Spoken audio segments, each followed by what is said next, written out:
Pag mayroon tayong crossover dito idol, tapos gusto natin pagsamahin yung dual amplifier na to para sa ating pang low frequency.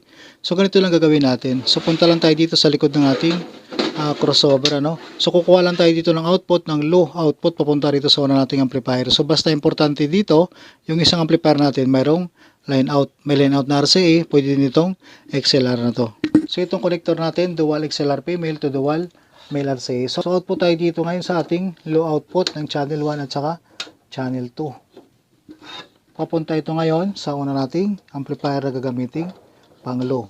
So dahil mayroong XLR output yung ating amplifier dito tayo kukuha ng line out papunta rito sa pangalawa nating amplifier. So XLR pa rin yung gagamitin natin ditong connector, dual XLR female to dual male RCA.